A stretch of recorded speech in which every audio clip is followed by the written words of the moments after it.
তো সেই সময় আমার একটা কন্ডিশন ছিল যে আমি সুসাইড করব। ঠিক সেই সময় ফেসবুকে আমি স্যারের একটা দেখি, ট্রাই করি, দেখি কি হয়। আর আমি ডিপ্লোমা কোর্স করছি, কিন্তু যারা পড়ে না তবুও তাদের প্রতিটা প্রবলেম যেভাবে সলভ করে, স্কুলে গেলে যেভাবে সমাধান করে। A small step for a man, but a giant step for mankind. তো সেই সময় আমার একটা কন্ডিশন ছিল যে আমি সুসাইড করব। তো এটা আমি বলেও ছিলাম ফার্স্ট সেমিনারে যে আমার এমন একটা পরিস্থিতি চলে এসেছে যেখানে আমাকে এটা ছাড়া আমার কাছে উপায় নেই, মোটামুটি মাইন্ডসেট হয়ে গেছে। বাট সেই সময় রাত্রেবেলা প্রায় 1:30-2টোর দিকে চন্দ্রশেখরের প্রথমে আমি ভিডিওটা দেখতে পাই। তো তখন একটা অ্যাড চলছিল সেই মুহূর্তে। তার মানে ঠিক আছে, দেখি না কি হয়, লাইফে তো প্রচুর কিছু হলো, কত কিছু এলো, কত কিছু গেল, ট্রাই করি দেখি কি হয়। তো পরের দিন স্যারকে কল করলাম এবং কল করে আমি অ্যাটেন্ড করলাম যে কাউন্সিলিংটা রয়েছিল, এবং টোটালটা আমি কন্টিনিউ করলাম ক্লাসটার মাঝে আমি প্রচুর গ্যাপ দিয়েছি, আমি নিজেও জানি, ঠিক আছে, মানে কন্টিনিউ করতে পারিনি। তো তারপরেও একটা জিনিস মনে হয়েছিল যে ওখান থেকে মানে স্যারকে যখন এসএমএস করেছিলাম যে স্যার আমার লাইফে সবকিছু শেষ হয়ে গেছে, তো স্যার একটা কথা বলেছিল যে শুরু করো, আবার সব ঠিক হবে। তো শুরু, ওই যে একটা মানে কথা থাকে না, মানে আমরা অ্যাকচুয়ালি কাট্টা বিচার দলে বসবাস করি, তো সবাই নেগেটিভ দিকেই যায়। যেখানে বন্ধু বান্ধব আমাদেরকে টেনে নিয়েছিল, ভাই তোর দ্বারা হবে না, ছেড়ে দে, লাইফে তোর দ্বারা কিছু হবে না। বাড়ির লোকও বলছে তুই ছাড়, তুই চাকরিতেই ভালো ছিলি, চাকরিটাই তোর জন্য বেস্ট ছিল, চাকরি তুই জয়েন কর, ঠিক আছে। এমনকি আমার যার সাথে বিয়ে ঠিক হয়েছে সেও লাস্ট মুহূর্তে বলেছিল তুমি দেখো, তোমার যদি মনে হয় যে বিজনেস চেঞ্জ করবে, চেঞ্জ করে তুমি চাকরি করতে পারো। বাট আমার ছোটবেলা থেকে মাইন্ডে ছিল আমি বিজনেস করবো, আমি কোনোদিন চাকরি করবো না। তো ওই দিন স্যারের কথাতে আমি আবার মানে নিজেকে একটা টাইম দিই যে দেখি না 3 থেকে 6 মাস ট্রাই করবো, যদি না হয় তাহলে তো চাকরি আছেই, কিছু না কিছু হবে। তো এটা মানে কি বলবো, মানে স্যারকে কিভাবে আমি থ্যাঙ্কস জানাবো আমি নিজেও জানি না। আমি সেই সময় যে সেন্টারটা প্রথমে বন্ধ হয়েছিল বুনিয়াদপুর সেন্টার, দাদা হয়তো চিনবে বুনিয়াদপুর, ঠিক আছে, কালিয়াগঞ্জ সেন্টারটা থেকে শুরু করলাম। দেন বুনিয়াদপুর সেন্টার মার্চ মাসের 9 তারিখে আবার রিওপেন করি আমি, সেখান থেকে বুনিয়াদপুর সেন্টারটাকে আবার গ্রো করি। দেন জাস্ট 3 দিন আগে আমি গঙ্গানপুর সেন্টার কন্ট্যাক্ট করে এলাম, গঙ্গানপুর সেন্টারটা ওপেন হবে আগস্টে।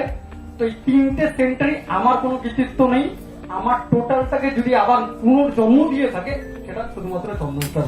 তো এই কোর্সটি করার পরে পাইলাম যে কনফিডেন্টের কথা বলছেন, সত্যি আমি খুব পেয়েছি। আর একজন সম্পর্কে আমি কি বলবো, আমার সত্যি ভাষা বুঝতে পারছি না।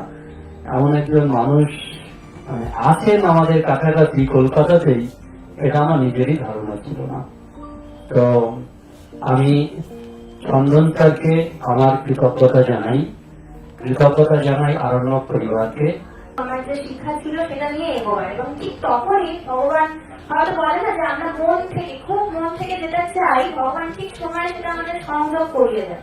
ঠিক সেই সময় ফেসবুকে আমি স্যারের একটা দেখি, দেখে আমি স্যারের অফিসে যোগাযোগ করি যে আমি কোর্সটি করতে চাই, এবং স্টিল কোর্সটি করে আমি অনেক বলতে পারি, এখন আমি মানসিকভাবে অনেক নিজেকে সংযত করতে পারি, বিভিন্ন ইমোশনাল গ্রাউন্ডে আমি নিজেকে ঠিক রাখতে পারি। তো আমার মনে হয় আগামী দিনে স্যারের সাথে আরো পথ চলা আমার বাকি, তো আমি চলতে চাই এবং মানসিকভাবে নিজেও স্ট্রং হবো। আমি আমার পরিবারের সবাইকে এই মানে শিক্ষাটা প্রদান করতে চাই। আমি লকডাউনে অনেক কোর্স করেছি অনলাইনে, কিন্তু কোর্স শেষ হতো, তারা কোর্স শেষ গ্রুপ লেফট হয়ে যেত, কিন্তু স্যার যেভাবে আমাদের হাত ধরে আছে, এবং যারা এখনো, আমি ডিপ্লোমা কোর্স করছি কিন্তু যারা পড়ে না তবুও তাদের প্রতিটা প্রবলেম যেভাবে সলভ করে, স্কুলে গেলে যেভাবে সমাধান করে।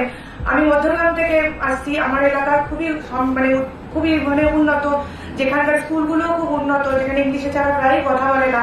আমি সত্যি বলতে প্রথম দিকে ভাবছিলাম যে পারবো কিনা স্কুল প্রজেক্ট করতে, কিন্তু প্রজেক্টে স্কুলে গিয়ে প্রতি ক্ষেত্রে স্কুলের বাইরে বেরিয়েই আমি স্যারকে মেসেজ করছি, অমিতা ম্যাম সঙ্গে সঙ্গে উত্তর দিচ্ছে, রিপ্লাই দিচ্ছে।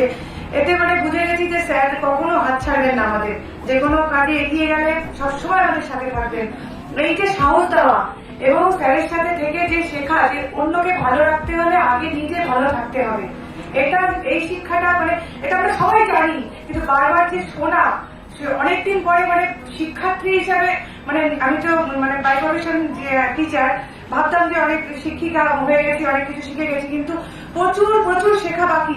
সেটা স্যারকে দেখলে, স্যারের সাথে অনেক ক্লাস করলে, স্যারের যে ধৈর্য, একজন কেউ একটা কথা চারবার চিকিৎসা করতে চারবার বলছে, আমরা সতীর্থ হয়ে হয়তো বিরক্ত হয়ে যাচ্ছি যে স্যার টাইম আপ হয়ে যাচ্ছে, স্যার তাকে আবার তখনও বলছে যে আপনি আমাকে কাজে ফোন করবেন, আমি বুঝিয়ে দেবো।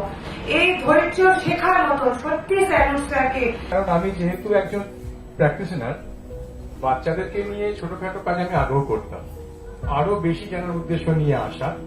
এখানে এসে আমার চোখ খুলে গেছে, মানে আমি আগে যা জেনেছি আমি কন্টিনিউ করতে পারি ক্লাস, কিছু ক্লাস আমি মিস করেছি, বাট আমার ওয়াইফকে আমি এই কোর্সে ভর্তি করিয়েছি এবং ওর মাধ্যমে আমি বাড়িতে ফিরে এসে ওই জানার চেষ্টা করি যে কি হলো আজকে।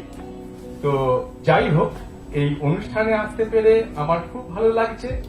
অনেক কিছু বলবার ছিল, কিন্তু এখানে বেশি সময় নষ্ট করা যাবে না। আমি একটা কথা বলবো, আমি যেহেতু একজন ইসরো মানে ইন্ডিয়ান স্পেস রিসার্চ অর্গানাইজেশনের একজন আউটরিচ মেম্বার হিসেবে আমি কাজ করছি, তো একটা কথা এখানে আমার মনে পড়ছে, প্রত্যেকের জন্য বলি। 1969 সালের 21শে জুলাই ভারতীয় সময় রাত 1:20 যখন অ্যাপোলো 11 চাঁদের মাটিতে নেমেছিল, তার ভেতরে ছিল নীল আর্মস্ট্রং আর এডউইন অলড্রিন। মাইকেল কলিন্স কিন্তু ওপরে ঘুরে বেড়াচ্ছিলেন। তো নীল আর্মস্ট্রং যখন চাঁদের মাটিতে প্রথম নামলেন, সেই চাঁদের মাটিতে প্রথম পাটা দিয়ে তিনি একটা কথা বলেছিলেন, a small step for a man but a giant step for mankind. তো আমি এখানে একটা কথা বলবো, this step is a small man, simple man, but it's a giant step for entire mankind. আমরা চাইবো যে আমরা এইভাবে সকলের মধ্যে মানে আমাদের কাজকে নিয়ে এগিয়ে যাব। ধন্যবাদ। আমার মানে জন্ম বাংলাদেশে, তো আমি বিবাহ সূত্রে এই দেশে থাকি। তো আমার বিয়েও বেশি দিন হয়নি। তো আসার পর থেকে মানে সবসময় একটা মানে কথা যেন আমার শুনতে হতো যে তুমি তো ওই দেশে পড়াশোনা করলা, তুমি তো ওই দেশে বড় হইলা, তাহলে তুমি এই দেশে কেন আসছো, তুমি এই দেশে বিয়ে করলা কেন, তোমার এই দেশে তো কোনো চাকরি হবে না, তুমি তো কিছু করতেই পারবে না। মানে না শব্দটা আমার কান থেকে কোনোভাবেই যায় না। তো মানে অনেকদিন খুব মন খারাপ নিয়েই থাকলাম। থাকার পরে হাজবেন্ড খুব পজিটিভ আমার দিক থেকে, সে একদিন স্যারের একটা দেখালেন আমাকে ফেসবুকে পোস্টটা, তারপরে আমি স্যারকে ফোন করলাম। ফোন করার পরে আজকে এই জায়গায় আমরা আসলে টুইন ছিলাম স্যার। তো আমাদের দুইজনের মধ্যে আমি একটু মানে চঞ্চল প্রকৃতির বেশি ছিলাম, তো এই জন্য মায়ের কাছ থেকে অনেক সমস্যার মানে সম্মুখীন হতে হয় আমার মারধরের দিক থেকেও। তো আমার মধ্যে মানে ওই জিনিসগুলো, আমার বেবি হওয়ার পরও কিছু বললেই আমি মার, কিছু বললে মার, মানে উঠতে বসতে মার, সারাদিন মার। তারপরে 1.5 বছর মোটামুটি ওইরকম ভাবে কেটে গেল। কেটে যাওয়ার পরে এখন মনে হয়